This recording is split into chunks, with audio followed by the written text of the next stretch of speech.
l'après-Cannes, l'après-tout, pour se demander, avec Renato Berta ici présent, Ciccio pour les intimes, chef opérateur de son état, de parler un peu de l'image au cinéma, de ce que c'est que de faire l'image, de faire la lumière, d'être chef opérateur. Il y a quand même beaucoup de mots, ce qui prouve déjà que c'est assez compliqué à bien définir.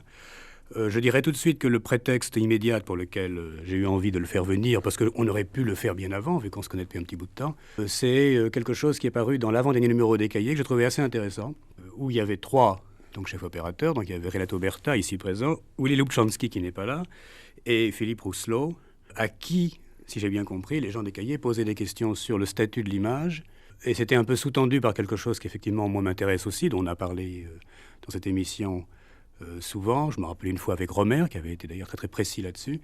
Et bon, pour reprendre la phrase de Romer disait le cinéma, c'est pas des images, c'est des plans.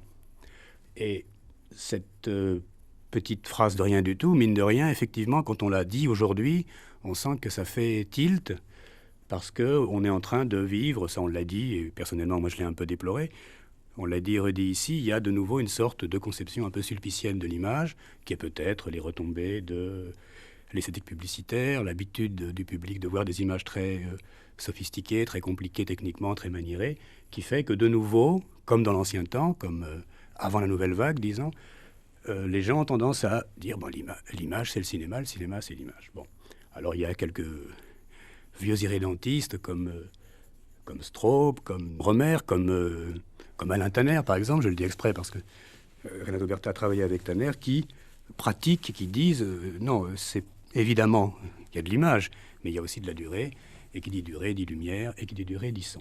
Donc voilà un peu le cadre du débat. Mais je voudrais, donc Renato Berta, que tu nous restitues un peu comment vous avez, comme ça, accepté de parler à une revue de cinéma de votre métier, mais maintenant en 87, c'est-à-dire pas comme on en parlait il y a 5 ans, 10 ans, aujourd'hui par rapport à ce débat. Comment ça s'est passé ? J'ai été contacté tout bêtement par deux jeunes gens des cas du cinéma que je ne connaissais pas du tout, parce que j'avais plutôt de bonnes relations avec la vieille génération. La vieille génération, si on veut.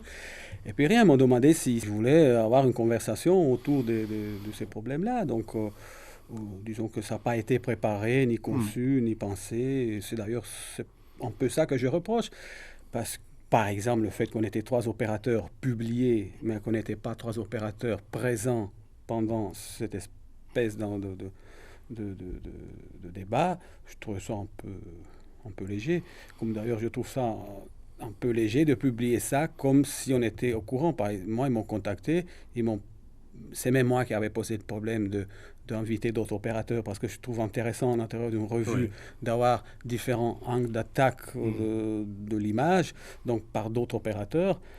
Et à la limite, même pas des opérateurs que quelque part on se ressemble un peu, style moi ou Willy Lubchansky, peut-être un peu moins avec Philippe Rousselot, mais on se connaît, enfin, on n'est pas des ennemis, si tu veux. Donc, je trouve que ça aurait été beaucoup plus intéressant d'ouvrir ce débat à plusieurs. Comme d'ailleurs ici, parce que des fois on cède un peu et puis on se contredit un peu. Tu vois, je dis, quand on développe une idée à 3, elle est peut-être plus solide que la développer toute seule. C'était quoi les questions qu'on te posait alors ? Ah ben rien, ça, à moi en tout cas, c'est les questions, quelques-unes des questions auxquelles j'ai répondu, et puis d'autres qu'on ne m'a pas posées, qu'on a posées seulement aux autres, c'est tout.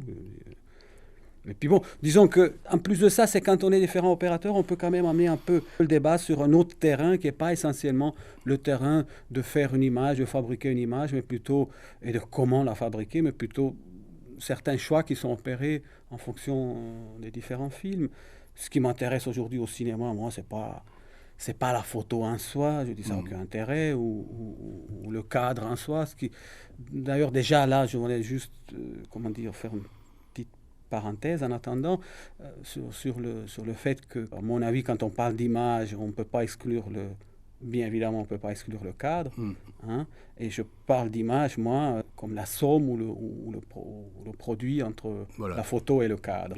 Ça me paraît essentiel. D'ailleurs, je n'arrive pas, moi, discuter seulement de photos comme ça, en abstrait, parce que je ne comprends pas. Je dis, moi, je suis content que tu dises ça, parce que moi, qui ne suis pas du tout technicien, mais qui, quand même, à la longue, finit par deviner comment que ça se passe, j'ai toujours été un peu sidéré. Mais je dois avoir tort, parce que visiblement, c'est une division du travail qui existe depuis longtemps, que quelqu'un qui donc fait la photo puisse ne pas être celui qui s'occupe du cadre. Pour moi, alors peut-être parce que j'ai une vision du cinéma très influencée par le vieux cinéma où on cadrait beaucoup et où le cadre était absolument déterminant, ce qui a beaucoup changé. Je pensais qu'évidemment le choix de ce qui était in et off, ce qui était dedans et dehors, donc la ligne par laquelle ça passait, était évidemment fondamental pour celui qui faisait la photo. Parce que sinon, ça veut dire quoi faire la photo? Ça veut dire organiser le look dans l'ambiance. Non, pas nécessairement le look, non, ça veut dire éclairer. Éclairer, c'est ça. C'est-à-dire qu'en France... C'est le cadre et la lumière, c'est exactement. C'est-à-dire que premièrement, ce type de discours, il existe seulement en France. Oui. En Italie ou aux États-Unis, excuse-moi, tout le monde parle des États-Unis, je suis obligé d'en parler. Aux États-Unis, c'est pas comme ça. C'est-à-dire que quand un réalisateur, une production engage un chef opérateur, il arrive avec son cadreur, autant que son assistant et l'équipe, en tout cas l'équipe caméra. Hein. En France, je ne sais pas pour quelle raison, à mon avis, c'est un... Excuse-moi, je vais un peu vite là. C'est une espèce de raccourci que je reprends là, que j'aime pas beaucoup. C'est un peu un mauvais héritage encore de la nouvelle vague. Ouais. Dans le sens que la nouvelle vague, peut-être je me trompe, disons, a aidé beaucoup à faire du cinéma, disons, de cadre. Beaucoup plus que de photo. Hein. Mais automatiquement, en faisant du cinéma de cadre, tu fais aussi du cinéma de photo. Dans le sens que le cadre, c'est quand même une chose qui est déterminante, hein, une portion de, entre guillemets, de réalité. Donc là, c'est vraiment... du coup, tu attaques aussi différemment les problèmes spécifiquement de photo. Et maintenant, ça, c'est un tout petit peu resté, mais à mon avis, dans le mauvais sens, en séparant les choses. C'est-à-dire que moi, ça m'est arrivé de faire des films avec des cadreurs, où le cadreur et le réalisateur, il me disait, bon, ben voilà, le plan, c'est ça, tu éclaires. Moi, je disais, oui, monsieur, bon, j'ai fait un long-métrage comme ça, je n'ai pas fait le deuxième, tu vois, parce que je trouve ça tellement stupide et peu intéressant et créatif que je vais laisser tomber. D'ailleurs, syndicalement parlant, par exemple, il y a beaucoup, les syndicats, ils poussent beaucoup à avoir aussi des cadreurs, surtout moi que je n'arrive pas à concevoir la photo en faisant abstraction du cadre et vice-versa. Donc, automatiquement, je travaille tout seul, tu vois. Je fais les deux choses en même temps. Bien sûr. Parce que je conçois que les deux choses, ça n'est intégralement une. Enfin, oui, donc, ceci explique tout. Ceci explique que tu sois là et que je sois là, parce qu'on est des gens qui avons été un peu grandis dans une sorte de très grand respect pour l'idée de cadre. Et ça explique aussi, ce que tu dis sur le cinéma français, à mon avis, ça, c'est une question de fond. Ça veut dire que c'est un cinéma, on l'a dit et redit, plutôt d'analyste et de moraliste. Un moraliste, qu'est-ce que c'est? C'est quelqu'un qui choisit. Et de même qu'on choisit des personnages ou des traits très précis, on choisit exactement aussi la portion d'espace où on les inscrit. Donc que ce soit Romer, Eustache, Godard, la liste est connue. C'est peut-être une préoccupation qui a l'air technique comme ça, mais qui renvoie à une démarche qui effectivement existe beaucoup moins en Italie et beaucoup moins aux USA. Donc peut-être qu'on est effectivement les héritiers et peut-être un peu les victimes maintenant d'un maniérisme du cadre qui n'irait pas avec une démarche, disons, analytique adéquate. Ouais. C'est-à-dire que en disant ça, c'est pas une idée qui est contre l'autre. Hein. Pour l'instant, c'est encore des constatations. C'est une évolution, oui. Oui. Et c'est probablement une évolution. Si c'est une vraie évolution, je ne suis pas sûr. Tu vois, ça, à mon avis, ça peut être même une évolution. Je ne suis pas sûr que par rapport, et le cinéma comme on le fait aujourd'hui, et l'organisation, bêtement, d'un plateau, hein, c'est-à-dire du point de vue coût des images, je ne suis pas sûr qu'il faut à tout prix avoir un cadreur. Tu vois. Disons que dans beaucoup de films que j'ai faits, si on aurait eu un cadreur, on aurait pris beaucoup plus de temps. Pourquoi pas? Mais bon, je ne crois pas que c'est toujours dans l'esprit. Et ça aussi, c'est à vérifier, parce que c'est vrai aussi que des fois, quand tu as un cadreur, ça va beaucoup plus vite, à condition de faire un certain cinéma. Et ce certain cinéma, il ne se fait pas en France. Donc voilà la contradiction. Parce que moi, franchement, je ne vois pas quel est le métier du cadreur. Ah, ben, le métier de cadreur en France, c'est celui qui, avec le réalisateur, décide la portion d'espace qu'on met dans le champ. C'est-à-dire, en arrivant ici, ils te disent, bon, ben voilà, ils discutent entre les deux, et surtout pas en tant que chef opérateur, que tu es chef de rien dans ces cas-là. Tu es éclairagiste, enfin, comme on dit. Tu assistes à ce débat-là, il y a le cadreur qui dit, maintenant, si on se met ici, on fait un travelling, on vient jusque-là. Le réalisateur, il dit, maintenant, pour aller un peu plus loin, parce que le comédien peut rentrer par la porte de là, et puis on revient ici. Donc, il faut mettre un travelling, ah oui, bon, ben d'accord. Il décide tout ça, si tu veux, entre les deux.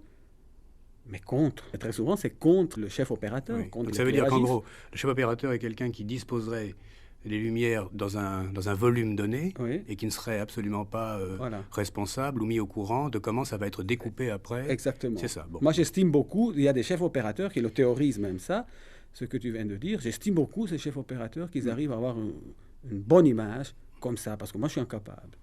C'est formidable, je trouve d'ailleurs, le travail qu'ils font. Quand le problème il se pose dans les thèmes que tu viens de... Tu peux donner des noms, par exemple, de gens qui travaillent comme ça, que tu respectes, exemple, même si tu fais un que je travail très respecte différent. beaucoup, oui, absolument.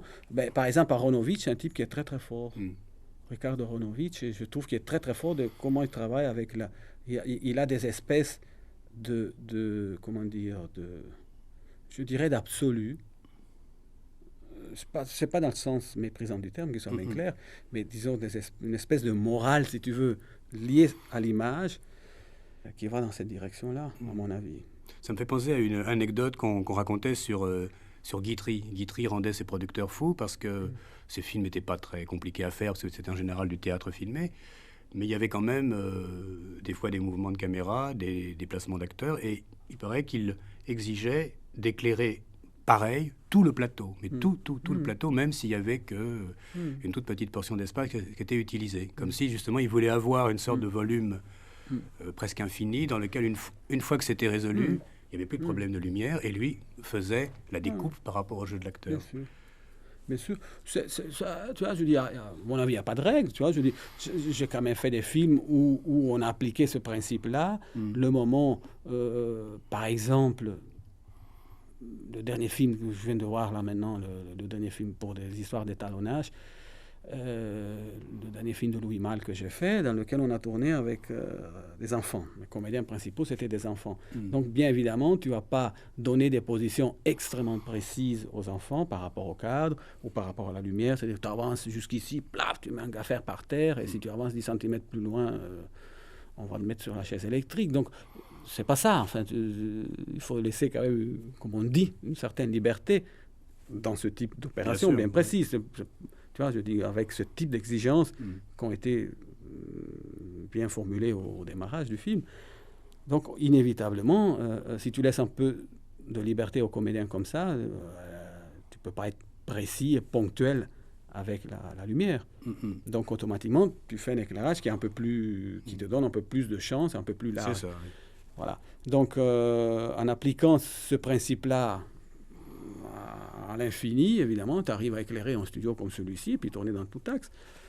Ça dépend de ce que tu fais avec les comédiens. Moi, je ne suis pas contre. Oui, moi, à mon avis, c'est... Mais ce n'est pas, disons, pas la chose la plus intéressante, à mon avis. Ça dépend complètement de ce qu'on fait avec les comédiens, parce que soit on plonge les comédiens dans un volume, et après, on a la capacité ou pas de les rattraper. Bon, moi, j'ai vu, par exemple, il n'y a pas très longtemps à la télé... le premier épisode de Berlin-Alexanderplatz de Fassbinder, qui m'a paru assez époustouflant. Et on a le sentiment qu'une fois que le volume est éclairé, après commence cette sorte du jeu de chat et de la souris entre le comédien et le metteur en scène. Mais c'est un metteur en scène qui adore les comédiens. Le cinéma du cadre, en général, aime moins les comédiens, ou il aime bien les piéger, mais les piéger dans le plan. Je suis relativement d'accord. Tout dépend de ce que tu entends par le cinéma de cadre. Hein. Moi, je trouve que... Là, je parle du plan, c'est-à-dire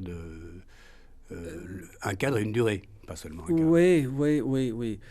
Si tu arrives à trouver un équilibre entre cette durée-là, qui est quand même, à mon avis, c'est l'essentiel du cinéma, parce que si le cinéma ressemble à quelque chose, la notion de temps me paraît quand même essentielle. Si on arrive à trouver un équilibre, donc se donner les moyens pour pouvoir filmer cette durée dans un cadre qui n'est pas nécessairement un cadre précis et répété, mis en place, mais avec une certaine mobilité et de caméra et de comédiens, inévitablement, à mon avis, ça pourrait donner quelque chose de relativement léger. Là, j'ai un film dans la tête, derrière ces rendez-vous, que je trouve que le travail qu'on a fait au cadre, il n'est quand même pas inintéressant. Tu vois, parce que justement, c'est un film qui concilie les deux exigences. Où on a laissé une grande liberté, entre guillemets, parce que la liberté absolue n'existe pas, enfin, une grande liberté aux comédiens, mais de pouvoir aussi se mettre, de s'arrêter à un mètre plus loin. Cela dit, il faut aussi avoir toute une technique derrière, c'est-à-dire qu'il ne faut pas se piéger avec des moyens extrêmement lourds. Il faut que cette légèreté ne soit pas seulement bêtement amenée de la part du comédien et les autres qui pédalent derrière, mais il faut qu'on nous aussi, du point de vue bêtement technique, on mette en place quelque chose aussi léger. Bien sûr. Mais je me rends compte que là, tous les exemples qu'on donne dans le film de Téchiné, on parle de théâtre, ça finit sur le théâtre. Oui. Je parlais de Fassbinder avant. À un moment, je voulais citer Renoir, parce que je pense que dans l'équilibre parfait entre le cadre qui s'invente lui-même et la durée, la règle du jeu, on sera toujours des petits garçons par rapport à un film comme ça. Mais je me rends compte que c'est beaucoup de cinéastes qui n'ont pas perdu le rapport avec le théâtre. Et d'ailleurs, ça me fait poser une question que je n'avais pas prévue au départ, c'est: est-ce que tu vas au théâtre? Est-ce que tu regardes comment les gens éclairent une scène de théâtre? Est-ce que ça t'intéresse? Oui, mais bien sûr. Moi, ça m'est arrivé d'éclairer une pièce avec Bob Wilson. D&D, c'est une pièce qui a été mise en scène à Berlin, chez Edgar Stein. J'ai éclairé, mais bon, j'ai bossé pendant un mois, et puis il y avait du retard, j'étais engagé sur un film, j'ai pas pu terminer. Mais bon, je me suis amusé beaucoup, d'autant plus que l'angle d'attaque dans le théâtre pour la lumière, c'est complètement génial. Je dis, c'est complémentaire. C'est tellement autre chose que le cinéma, justement, parce que là, le cadre est fixe, si tu veux. Il faut que tu trouves des solutions. Il se pose dans c'est l'inverse. C'est l'inverse. C'est exactement l'inverse, diamétralement opposé. Donc, inévitablement, tu es obligé de te creuser un peu la tête pour pouvoir organiser ça.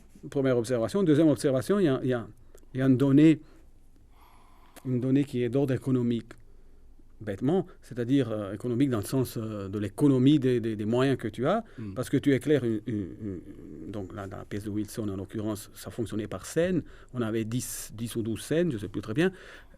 Je suis arrivé à la 4e scène. Tout l'espace en haut, le grillage était déjà occupé par tous les projecteurs qui éclairaient jusqu'à la 4e scène, et les autres 6, au revoir. Tu vois, c'est-à-dire que tu es obligé de tenir compte de pouvoir éclairer toute la pièce, tu vois, dans le même espace. Le cinéma ne se pose pas du tout comme ça. Tu fonctionnes plan par plan. C'est-à-dire que tu as l'ensemble, mais l'ensemble, il existe une fois que le film est monté, enfin. Bon, alors tous ces éléments-là, ils sont très, très excitants, hein, je dis, quand tu travailles dans ce métier-là. Bon, le problème, c'est que c'est vraiment un autre métier. Tu penses que les chefs opérateurs de cinéma s'intéressent suffisamment à ce qui se passe au théâtre, ou est-ce que c'est assez étanche? Je ne sais pas, je ne peux pas parler Moi, ça m'intéresse inévitablement, parce que, quand j'ai travaillé avec Patrice sur L'Homme blessé, inévitablement, j'étais me promener un peu à Nanterre, et j'ai travaillé avec lui à Nanterre, un peu, mais comme ça, disons, j'ai suivi un peu différents travaux qu'il a fait, lui, notamment lui, parce que c'est vrai qu'il est très fort sur ce plan-là. Je sais pas. C'est vrai aussi que j'ai pas vu beaucoup de chefs opérateurs non plus en Nanterre, ça c'est vrai aussi. Oui, non, parce que ça, c'est vrai. C'est une question comme ça. C'est une question assez grave qui est... Est-ce que les gens qu'on appelle comme ça, grosso modo, les techniciens de cinéma, se tiennent suffisamment au courant de ce qui est à la périphérie de leur boulot, de ce qui pourrait leur donner des impulsions de l'extérieur? C'est la même question qu'on pose aussi aux cinéastes. Est-ce que ça communique assez? On ne sait pas. On n'est plus sûr. On n'est plus... Non, c'est vrai. Mais même à l'intérieur du cinéma, ça ne se communique pas, tu vois. Je dis ça me paraît quand même assez grave. Hein. Mais ça, alors moi j'ai souvent pensé, je me suis demandé s'il n'y avait pas un reste de secrets d'artisans. Quand je voyais Henri Alcan avec sa petite valise sur un film de Ruiz au Portugal, et qui disait à personne et que c'était des secrets, c'était assez émouvant, parce que c'était un vieux monsieur assez génial. Mais ce type très gentil se serait fait tuer plutôt que de dire comment il allait faire tel ou tel effet. Oui. C'est ce que Godard a toujours détesté, et que les secrets du métier. Secrets, tu vois. Bon. Mais est-ce que c'est pas inhérent au fait de disposer des lumières et de l'image, qu'il y ait une part de secret? Non. Je veux dire, c'est très simple. Je te garantis que même si tu es maladroit avec tes mains, je t'explique comment il fonctionne une caméra. Et bon, ok, tu prends un deuxième assistant pour mettre de la pellicule dedans, parce qu'il faut un peu connaître d'autres petits trucs, mais que c'est pas sorcier. Je t'explique comment fonctionne une cellule. Dans un quart d'heure, je te garantis que tu es capable de tourner un plan ici dans la rue. Bon, ça ne sera pas très bon probablement, ça sera mal cadré, tu vois, mais je te garantis qu'aujourd'hui, c'est possible, tu vois. Il y a quelques années, non, c'était toute une mise en œuvre vraiment très compliquée. Bon, maintenant, c'est vrai aussi que l'élément que tu viens de soulever, donc la chose que tu viens de soulever concernant le secret que certains opérateurs ont, c'est encore cultivé allègrement. Ça, c'est vrai. C'est-à-dire qu'il y a beaucoup d'opérateurs, par exemple, qui ont la trouille noire de l'arrivée de la vidéo. Pourquoi ? Parce que ça va, soi-disant, concurrencer la profession. Mais je dis, maintenant, je ne comprends pas. Je dis, en quoi ça peut concurrencer là ? Parce que tu vois tout de suite le résultat. Et puis alors, tu as peur de quoi ? C'est moi tout de suite le résultat. C'est un support, c'est tout. Tout à coup, si on voit le résultat tout de suite, ça oblige à avoir beaucoup plus d'idées si on veut après améliorer. C'est ça, exactement. Donc ça met le dos au mur. Exactement. C'est le vrai problème. Ça, c'est le vrai problème. Parce que moi, j'avais fait un petit tour sur le tournage de la chose qu'avait fait Godard pour la télévision, qui s'appelait Série Noire. Ouais. Et c'est en gros lui qui faisait l'image. Enfin, il n'avait pas vraiment de chef opérateur. Mais tout le monde, y compris moi qui était sur le tournage, on voyait immédiatement ce que ça donnait sur un petit moniteur. Et alors, on était à moitié critique de cinéma déjà, comme si on avait le résultat, et à moitié pris à témoin d'un processus. Et en plus, avec la vidéo et avec les focales, enfin ça marche pas de la même façon. Des fois, il tournait très près d'un acteur et en fait, l'acteur était à 1 kilomètre et ne s'en rendait pas compte. Donc là, tout d'un coup, les problèmes de cadre se posaient plus. Il y avait un pouvoir énorme au bout de la main, au bout du doigt, qui est le propre de la vidéo. Et on se disait que c'était beaucoup plus simple qu'avant, mais que ça posait de nouveaux problèmes très compliqués qu'on ne connaissait pas encore. C'est ça que je me suis dit quand j'ai vu Godard tourner. Écoute, moi, j'ai plutôt la tendance à me dire c'est un autre support, donc un autre support d'image qui défile, tu vois. Et puis voilà, pour l'instant, en restant là, c'est évident que de toute façon, l'attaque de certains problèmes, il se pose dans des termes différents. Ça, c'est le rapport avec l'espace que tu découpes, c'est évident que tu as tout de suite le rapport. Mais à mon avis, ce n'est pas réductif, ça. Bien au contraire, comme il y a beaucoup de techniciens, on a tendance à penser. Au contraire, c'est beaucoup plus... il explose, en fait. Absolument, oui. C'est une vraie explosion de nouvelles questions. Voilà. Mais c'est vrai que plein de vieilles réponses, tout d'un coup, paraissent légèrement pathétiques et inutiles. Exactement. Je voudrais qu'on parle un petit peu de la lumière, parce qu'il me semble que, comme ça pour schématiser un peu, dans le cinéma en ce moment, il y a... non, plus que le cinéma, dans les images, donc j'inclus la télévision, il y a une partie des images qu'on consomme, qui sont les images de télévision, dont l'une des règles implicites, c'est qu'il n'y a pas d'ombre. Donc c'est un monde en plein jour, qui est peut-être la définition même du fantasme de la communication fluide, obligatoire, en plein jour, direct. Et à l'autre bout, il y aurait l'éclairage de théâtre, qui lui est obligé de continuer à travailler l'ombre et la lumière. Au milieu, il y a le cinéma, disons, traditionnel, le cinéma qui continue. Et pour un chef opérateur, je me demande si, par exemple, il y a un moment où il n'a pas une nostalgie de l'époque où faire l'ombre, c'est-à-dire disposer les ombres, donc disons, je sais pas, le cinéma allemand des années 30, pour prendre celui qui est allé le plus loin, était plus qu'une technique compliquée, mais une véritable jouissance. Est-ce qu'il n'y a pas la peur de perdre, pas seulement du métier et du secret, mais un monde Tu fais une erreur en mettant ça à la corbeille, seulement les chefs opérateurs, mais probablement les cinéastes, tout le monde. C'est un symptôme. Absolument. C'est-à-dire qu'on ne peut pas, à mon avis, étant donné qu'effectivement le cinéma allemand de l'époque, l'opérateur, c'était quand même un apport déterminant. Mais bon, il y avait aussi des réalisateurs, il y avait des sujets, il y avait tu vois, je dis, il y avait... si Fritz Lang a pu faire ce qu'il a pu, c'est parce qu'il avait aussi des idées dans le crâne, et c'était pas seulement son chef opérateur qui délirait tout seul dans son coin. Je dis, il y a quand même tout un ensemble. Oui. Bon, alors... Il y avait carrément une philosophie de l'ombre et de la lumière, du bien et du mal, du haut et du bas. Absolument. Donc on ne peut pas faire abstraction de tout ça. Et c'est vrai qu'aujourd'hui, on a de plus en plus la tendance à séparer tout ça. C'est-à-dire que le bon comédien, c'est lui, le bon opérateur, c'est lui. Comme par exemple, on parle de moins en moins des réalisateurs. Tu vois, je dis parce qu'on se dit rarement, en tout cas, tiens, un comédien qui n'est pas très bon, mais dans les pattes de tel et tel réalisateur, il est vraiment très bon. Un opérateur qui est peut-être considéré médiocre, dans tel et tel film, il a fait vraiment des très belles choses. Moi, je pense que les vrais discours, ils sont ceux-là. C'est-à-dire qu'en fonction du projet, de te retrouver. Donc, inévitablement, tu te poses le problème des ombres et des lumières. Tu vois, je dis, si tu fais un projet qui implique ça, c'est clair que tu travailles avec les ombres et les lumières. Mais si tu travailles sur des films stupides et que tu sais qu'au départ, la réalisation, la production, l'ensemble, ils n'en ont strictement rien à foutre du travail de l'opérateur, tu éclaires, effectivement. Tu éclaires et tu cadres, tu mets les gens dans le cadre et puis hop, tu les fais fonctionner. Donc tout dépend, à mon avis, tout dépend au départ du projet. Tu vois. Et c'est vrai que, comme tu disais, il peut y avoir une certaine nostalgie d'un certain cinéma qui était très réfléchi, si tu veux. Mais c'est vrai aussi qu'aujourd'hui, on parle beaucoup moins de la réflexion que tu peux avoir autour d'une table. C'est beaucoup plus une réflexion qui est faite au moment. Tu vois, je dis au moment, juste avant que la caméra tourne, le moment que tu travailles avec les comédiens. À mon avis, c'est la réflexion qui est faite, c'est à ce moment-là. Si je pense aux films les plus intéressants, tu vois, je dis les bons moments, à mon avis, de Sauf qui peut la vie, dans le film qu'on a tourné, on a été engagé 2 opérateurs au même titre avec Willy Luchansky.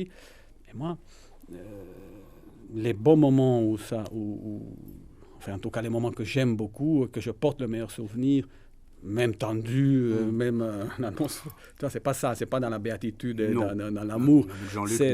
Tu vois, c'est plutôt dans la violence des choses.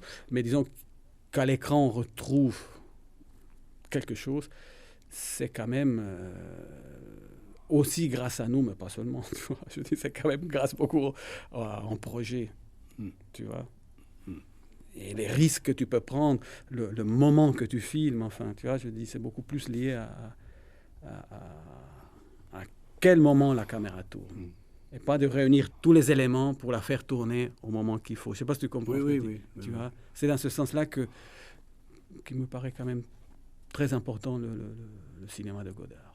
Mais alors, puisqu'on parle de Godard, je crois me souvenir, ça fait quelques années, on avait publié ça dans les cahiers, il y avait eu un grand débat, je crois que tu en faisais partie, où il y avait Beauviola, où là, Goupil. L'enjeu, là, c'était en partie, est-ce qu'un metteur en scène a le droit, ou est-ce que ce ne serait pas bien, finalement, si il ne passait pas commande à un inventeur de caméra, donc en l'occurrence, c'était Jean-Pierre Beauviola, de lui faire une caméra adaptée au travail qu'il fait. Sous-entendu, après tout, les peintres à la Renaissance faisaient broyer leurs couleurs en grand secret, et c'était leurs couleurs dont ils avaient besoin pour leur travail. Et puis cette question semble avoir été abandonnée, comme beaucoup de questions passionnantes que, grâce à Godard, ont été levées un moment, puis sont très vite terminées en psychodrame, sont oubliées, et puis finalement reviennent 10 ans plus tard, où elles paraissent plus simples finalement et moins tragiques. Est-ce que tu te souviens de cette époque? C'est une histoire qui est tellement longue que je ne crois pas qu'il faut commencer à l'aborder ici. Disons grosso modo que la psychologie a pris le dessus de tout et que c'est effectivement tout transformé dans un psychodrame très intéressant à filmer, tu vois. Je dis même pas avec cette caméra. Non, à un certain moment... je dis, les problèmes, ils étaient posés d'une façon juste, c'est vrai. Cela dit, à un certain moment, tu arrives à des telles absurdités, tu vois, de vouloir faire certaines durées, par exemple, avoir certaines durées avec une caméra pour tourner des plans relativement longs, mais avec des petits magasins, c'est-à-dire que c'est des contradictions, tu vois. C'est comme fabriquer une Formule 1 avec un moteur de Fiat 500. Tu dis, oui, tu ne feras pas du 300 à l'heure. C'est aussi simple que ça. Donc, même si tu peux développer des moteurs, oui, qui peuvent faire du 300 à l'heure pendant 200 mètres, tu vois, mais puis après, c'est fini, enfin, ils explosent. Donc, à mon avis, il y avait beaucoup de problèmes qui étaient un peu de cet ordre-là. C'est-à-dire que si, techniquement, tu te poses certains problèmes, tu peux les résoudre. Mais si tu te poses certains problèmes, ou si en tout cas la façon de se poser certains problèmes, il passe à travers toutes les routes et les méandres de la psychologie, à un certain moment, ça devient trop compliqué. Ou tu laisses tomber, ou les choses ne se font pas. Bon, la caméra, elle a été commandée effectivement par Jean-Luc au départ. On a eu le prototype sur Sauf qui peut la vie. On a tourné quelques plans dans Sauf qui peut la vie qui sont montés dans le film. Bon, la caméra, elle tourne, elle marche pas mal, mais disons que c'est pas une caméra qui est entièrement aboutie. Tu vois. Voilà, donc, s'il y aurait d'autres gens, ils pourraient en dire plus, tu vois, bien évidemment, mais bon, c'est vraiment... Oui, non, c'est tout d'un coup quelque chose qui me traversait l'esprit que j'avais oublié, y compris cette question qui, pour le moment, est disons que c'est vrai enfouie. que c'est vrai aussi, c'est objectivement vrai aussi, et les opérateurs, ils ont un peu leur tendance à oublier les outils de travail, tu vois, mais comme les comédiens aussi, ils oublient leur outil de travail, que c'est leur physique, tu vois, je dis... les comédiens, de moins en moins, ils se préparent un film. De moins en moins. Tu vois, je dis... c'est vrai que quand on dit, oh là là, De Niro, complètement génial et tout, il n'y a pas un comédien qui te cite De Niro, et puis tu leur dis, bon, ben écoute, tu pourrais te préparer, tu vois. De Niro se prépare 6 mois à l'avance pour faire un tournage, et on te regarde, tu dis, non, jamais, non, je dois faire 3 autres films avant.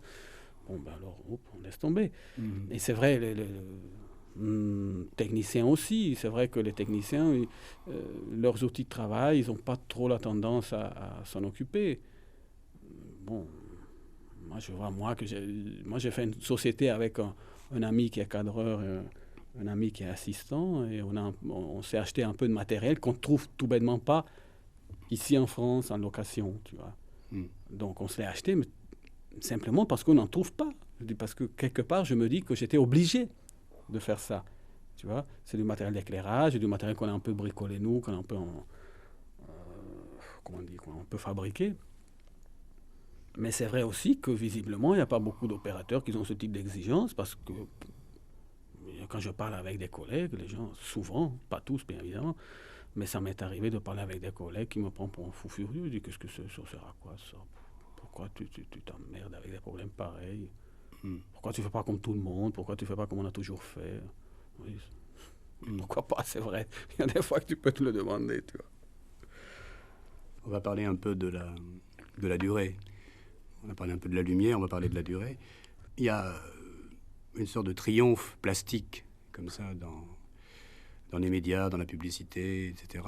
Disons de l'image très courte, qui est au bord de l'effet subliminal, qui est dans la publicité. Et tout le monde sait maintenant que la publicité, c'est fait avec beaucoup de soin, en général, ça coûte très cher, des sommes même des fois colossales.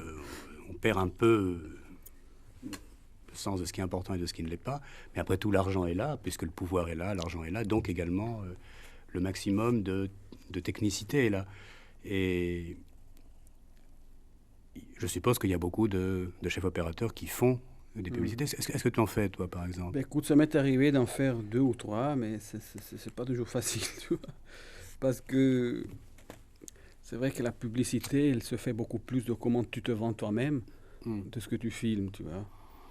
C'est ça le secret de la publicité. Et c'est vrai que de plus en plus, les techniciens, disons les opérateurs qui font les publicités, ils ont intérêt à se vendre eux-mêmes d'une façon plus originale que la lumière et ceux qui fabriquent pour vendre tel et tel produit, tu vois. C'est vraiment le plus d'énergie à mettre, c'est là-dedans, à mon avis. Qu'est-ce qu'on peut professionnellement ou techniquement ou esthétiquement apprendre quand on est chef opérateur, quand on fait de la publicité? Est-ce qu'il y a des choses qui sont réellement utiles pour autre chose, comme l'entraînement, disons pour un gymnaste qui ferait des pompes tous les matins, sauf que les pompes lui seraient payées très cher, c'est ce que et le match pas cher du tout? C'est ce que je me dis, mais c'est pas vrai, c'est des mensonges. Moi, j'y crois pas, parce que c'est pas comme ça que tu peux apprendre des choses. Je crois pas. Si les choses, ils ont un certain sens, tu me diras, mais oui, mais la publicité, elle a beaucoup de sens. Si tu filmes cette boîte-là, il faut la filmer de façon telle. Je tiens à dire que la boîte est une boîte de Coca-Cola rouge. Si tu dois filmer cette boîte de Coca-Cola rouge, tu dois la filmer d'une façon plutôt que d'une autre. Tu dois insister plus ici que là-bas. Bon, tu trouves une certaine technique peut-être pour des astuces, disons, pour faire ressortir certaines choses de commun accord avec le réalisateur et les clients. Bon, d'accord, très bien. Puis tu t'aperçois que finalement, qu'est-ce qu'il y a au bout Tu vois, moi, je sais pas. Moi, je suis un peu maladroit dans ces cas-là.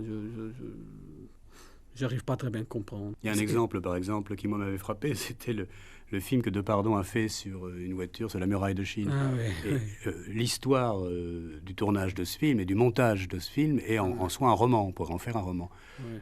Ça a beaucoup amusé Depardon, qui en plus a été bien payé, comme les films que lui fait sont pas forcément des grands succès, surtout les derniers. Il faut bien équilibrer, bon, donc ça on comprend, mais c'est une publicité tout à fait banale. Simplement, c'est Muraille de Chine, Citroën, plus Depardon, tout d'un coup. Sauf qu'avec tout le respect et l'affection qu'on a pour Depardon, on se dit, bon, bah, oui, mais enfin, presque n'importe qui aurait pu le faire. Oui, mais Est-ce qu'on n'arrive pas à une corruption là, complète? si, mais bien sûr, parce que là, c'est des coûts. Tu vois, c'est un coût, c'est-à-dire que si tu te dis, tiens, j'aimerais amener une Renault 5 à 20 milieux sous les mers, tu vois, route, en profondeur et tout, avec des requins qui rentrent, enfin, j'en sais rien, tu vois. Bon, qui est plus original, qui a la meilleure idée, mais c'est même pas, comment dire, c'est les agences qui ont ce type d'idée, c'est même pas le réalisateur qui a ces petites idées, tu vois. Bon, après, il y a un concours de circonstances qui fait qu'on tombe sur Depardon. C'est clair que si tu y mets beaucoup de santé là-dedans, je ne crois pas que ça vaut la peine. Tu vois, je ne crois pas que Depardon a mis beaucoup de non, je crois que ça l'a beaucoup amusé, il a bien voyagé et tout, mais ça a été en fait très compliqué pour pas grand-chose, en soi. Oui, mais de toute façon, on recherche la complication. Ça fait partie de la vente de l'image, de ton image à toi. C'est la grande règle, pourquoi faire simple quand on peut faire compliqué. Voilà, c'est un peu ça, tu vois. Et c'est vrai que plus tu te tords la tête et plus tu te prends des positions de réflexion le moment que tu es en train d'éclairer une boîte de Coca-Cola, mieux ça vaut, tu vois. Et si tu as un foulard rouge qui pend un peu devant, tu vois, c'est encore mieux, tu vois. Et donc tout ça, ça va avec, tu vois. Cela dit, c'est vrai que c'est d'un conventionnel et d'une platitude redoutable, tu vois. C'est vraiment mourir d'ennui à un certain moment, parce que tu t'aperçois qu'une fois qu'il y a un type qui a mis une voix d'opéra sur un plan au cinéma, que c'est Ben X dans Diva, bon, ben tiens, on pourrait faire une pub comme ça. Tu t'aperçois qu'il y a toute une série de pubs qui sont fabriquées en partant de cette idée-là. Donc finalement, en plus, contrairement à ce qu'on peut penser, c'est pas un univers aussi inventif, mais au contraire, on essaye d'imiter ce qui fait l'autre. C'est plutôt conservateur, tu vois. Donc, on a toujours des références, ou bien c'est les cinéastes frustrés qui veulent faire, tu vois, mettre un peu, je sais pas, l'emploi, la musique, also Sarah Strauss, pour essayer d'imiter un tout petit peu Kubrick, enfin, tu vois, je dis tous ces trucs un peu qui ont des références directes au cinéma, pathétique, c'est hallucinant. Tu vois. Et c'est vrai que les belles pubs qui sont remarquées, c'est pas comment dire, ils partent pas du cinéma. Je sais pas si ils partent d'un truc qui est spécifique de la pub. Tu vois. Oui, mais par exemple, ce qu'a pu inventer un type comme Good ou comme Mondino, pour prendre des gens qui ont vraiment du talent. Mondino, il a vraiment. Ils ont inventé des choses. Ouais. Moi, Mondino est la seule personne qui m'a fait un petit peu changer d'avis sur une question que je me posais. Je me disais, quelle est la limite de temps inférieure en deçà de laquelle l'idée même d'invention devient pas possible, parce que c'est des bribes de quelque chose qui n'existera pas, ou c'est des résumés de choses qui existaient et qu'on ne sait plus raconter. Ou surtout, excuse-moi si je t'interromps, surtout la dimension frustrante des cinéastes qu'ils n'ont pas eu le moyen pour faire un plan et que tout à coup, ils font la comédie musicale, tu vois, qui prend deux personnes qui dansent un peu et qui disent, voilà, tiens... En ce moment, on peut voir une pub... sur un détergent qui se passe dans un laboratoire avec des gens en blouse blanche et qui ont trouvé la formule secrète. Et il y a une ébauche de comédie musicale. Et on sent une terrible nostalgie d'avoir une vraie comédie musicale, comme les Américains des années 50. On sait aussi qu'une seconde de plus et tout le monde tombe essoufflé, n'ayant plus l'ombre d'une idée, que heureusement qu'on le fait court, parce que de toute façon, on ne sait plus le faire, mais comme on en a encore la nostalgie, on le fait en très très court. Oui, puis on n'est plus capable de le faire. Non, on n'est plus capable. Ben voilà. Voilà, c'est ça qui est parce que quand on parle de durée, c'est pas seulement... Il y a des cinéastes qui donc font des plans. Donc pour reprendre, comme on disait au début avec Romer, donc toi tu as travaillé avec certains d'entre eux, surtout Straub par exemple, puisque tu as fait le dernier, qui s'appelle La mort d'Empédocle. C'est quelqu'un qui joue avec la durée, c'est le moins qu'on puisse dire, je veux dire, depuis toujours. Mais il n'y a pas que cette durée-là, qui est la durée, disons, pour le spectateur, la durée que beaucoup de spectateurs ne supportent plus aujourd'hui. C'est la durée au sens de la résistance du matériel, c'est-à-dire combien de prises un acteur peut faire combien de temps un chef opérateur peut tenir le risque d'inventer à toute vitesse le cadre ou la lumière qu'il faut, une sorte de résistance du matériel qui s'est beaucoup réduite et qui fait que on ne peut plus mettre la durée de son côté, c'est-à-dire courir le risque arriver au moment où pour tout le monde il y a risque, pour l'acteur, pour celui qui éclaire, pour celui qui dirige, et aussi d'ailleurs pour le spectateur qui soit va s'ennuyer, soit au contraire va basculer d'une émotion à une autre. Et bon, toi, tu as quand même beaucoup travaillé avec des cinéastes qui s'affrontent à cette chose-là. C'est par goût personnel? Mais je ne sais pas, par concours de circonstances, je dirais, je suis totalement conscient de motivations pour lesquelles je me retrouve travailler avec certains gens. Pour parler des strobes, c'est vrai que la durée de prise de vue, c'est jamais comparable. En tout cas, je fais abstraction totale, moi, de la durée du plan monté. C'est vrai qu'il y a une chose à laquelle je suis sensible, c'est plutôt un rythme d'un plan, beaucoup plus que la durée en absolu. C'est-à-dire qu'il y a un plan qui est bien rythmé, qui dure 8 minutes, il me paraît relativement court par rapport à un plan qui est mal rythmé et que tu sens que ça coince, tu vois, qu'au démarrage, c'est pas bon, que tu traînes ce non-rythme jusqu'à la fin. Donc de là, l'exemple, à mon avis, que ce cinéma ressemble à quelque chose, c'est à la musique, s'il ressemble à quelque chose. Donc de là, le fait, pour en venir au stop, que de cette durée-là, disons que j'en suis totalement consciente.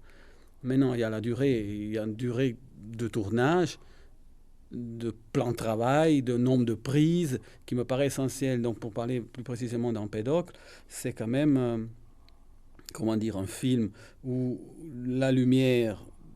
En tout cas, tu filmes une lumière qui est en continuelle évolution, parce que c'est un film fait entièrement à la lumière du jour, et avec un minimum d'apport artificiel, si tu veux, sinon avec des écrans, mais en tout cas pas de lumière artificielle. Tu vois.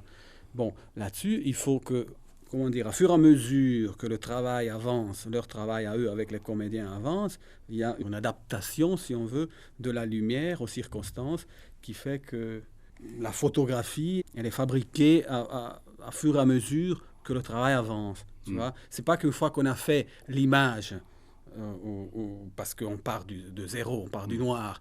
Là, j'en reviens aux notions du cinéma, en particulier quand on parlait tout à l'heure du cinéma allemand. S'il y a ce type d'image dans ce genre de cinéma, c'est parce qu'eux, ils partaient du noir, ils partaient de rien. C'est ça. Hein? Le décor, il était fabriqué. Quand tu fabriques un décor, hop, tu l'éclaires, et comme ça de suite. À l'intérieur des décors et des comédiens, tu les éclaires. Nous, en tout cas dans l'Empédocle, c'est exactement l'inverse.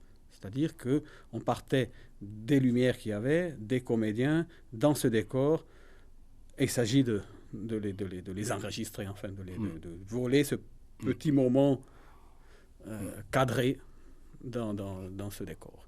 Oui, ça c'est la vieille opposition entre deux types de cinéma. Il y a le cinéma où des gens essaient de photographier la vision de quelqu'un qui est le maître d'œuvre, et il y a le cinéma où toute une équipe essaie de capter quelque chose qui n'existe pas tant qu'elle n'est pas là. Donc il faut la capter au moment où elle est là, donc il faut photographier. Il y a un héritage, pour parler par cliché, il y a toujours Lumière et Méliès.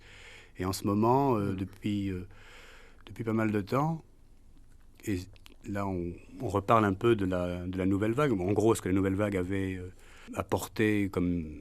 Ce qui apparaît à l'époque comme un souffle d'air frais, c'était qu'on pouvait tourner dans la rue avec des caméras légères. Mais ça venait aussi après 10 ans de cinéma de studio extrêmement étouffant, qui était plutôt l'académisme du vieux cinéma qui était en train de vraiment de se scléroser sur pied. Donc ce que la nouvelle vague a fait simplement, c'est quasiment un renouveau biologique, plus quelque chose de technique qui était peu possible. Ça a duré pas mal de temps. Ça a créé des épigones et ça a créé aussi des mauvaises copies et ça a créé beaucoup de choses plates et ennuyeuses. À partir d'un certain moment, on a vu revenir dont je parlais au tout début, c'est-à-dire le cinéma, c'est l'image, et l'image, c'est quelque chose qu'on fabrique à partir du noir, dans la lanterne magique, dans un grand décor, où on se barricade, où on fait des grands volumes de lumière, et où on concocte comme ça, à l'abri du réel, dans l'occupation des studios, une image qui en fait est une vision, qui n'est plus une image captée, enregistrée, volée au réel, mais qui est l'image qui correspondrait à une vision que quelqu'un a eue et qu'il a le pouvoir ou pas de faire venir. Donc disons que sans porter de jugement de valeur, c'est ce que Ben X représente un peu dans le cinéma actuel, surtout dans le second film. Je crois que c'est là qu'il a le plus... La Lune dans le caniveau. Ah oui, La Lune dans le caniveau. Et ça a rencontré, sur un public plus jeune, etc., une sorte de réel écho. Quoi qu'on en ait, nous, qui peut-être sommes plus de la génération d'avant. Parce que c'est triste, et c'est un peu banal ce que je vais dire, mais c'est-à-dire que la nouvelle vague, aujourd'hui, c'est un peu la télé qui l'a fait. Dans le sens, tu vois ce que je j'allais dire. Voilà. Ah bon, oui. C'est un peu... Alors ça va. C'est un peu la télé qui l'a fait, dans la mesure que c'est qui part de la réalité, qui transforme, qui la mesure, il agrandit. Bon. Et c'est vrai que hier soir, j'étais par hasard dans une salle de cinéma où on projetait un travail nommé Désir, et que je t'avoue que c'est la première fois que je l'ai vu. Aveu cruel. Oui, et c'était très étrange parce que la salle, elle était bourrée de gens, et un public très très jeune, qui à l'arrivée de Marlon Brando sur scène, on a entendu un général, tu vois, et je me suis dit, mais tiens, c'est quand même étrange. Mais c'est vrai aussi qu'il y a des autres envies, et que si les gens ils vont plus au cinéma, il faudrait quand même se poser un tout petit peu le problème, pourquoi les gens ne vont plus au cinéma? Parce que si on leur montre ce qui va à la télévision tous les soirs, je dis quel intérêt ils ont, sur des écrans qui sont à peine plus grands que la télévision. Si le cinéma normal, disons, c'est très difficile, je ne sais pas très bien comment l'appeler, il essaie que de singer la télévision, mais je dis, mais mieux faire de la télévision bien faite, plutôt que faire du cinéma boiteux, tu vois. Moi, c'est mon avis, j'ai dit et redit ici. La question va être cruelle dans quelques années. Ah ben oui, bien sûr. Elle l'est déjà, d'ailleurs. Elle l'est déjà. C'est-à-dire qu'il y a un train qui est en train de nous passer sous le nez. Je dis, nous, en tant que cinéastes, on a quand même intérêt, entre tous, les producteurs en tête, mais aussi, ils ont intérêt aussi, les producteurs, de s'allier avec quelques cinéastes derrière. Si on ne veut pas perdre ce train qui est en train vraiment de nous filer sous le nez, le dernier wagon, il n'est pas encore passé, mais il risque de passer bientôt. Et on a quand même intérêt à courir. Le problème, et j'ai peur que ce soit le mot de la fin, c'est que ce serait quasiment un autre débat. D'ailleurs, rien ne nous empêche de l'avoir plus tard, d'ailleurs. Parce qu'on pourrait reprendre tout ce qu'on s'est dit aujourd'hui sur le plan du comédien et de la star, parce qu'on n'a pas parlé de ça. Que les questions d'ombre et de lumière étaient relativement simples quand il y avait des gens à éclairer qui étaient Marlon Brando. Quand il n'y a plus de stars, il y a bien la lumière, mais la lumière pour la lumière. Et par ailleurs, il y a cette lumière effrayante de la télévision. Voilà. Merci Renato Berta. Et ce n'est qu'un début parce que de l'image, on n'aura jamais fini de parler.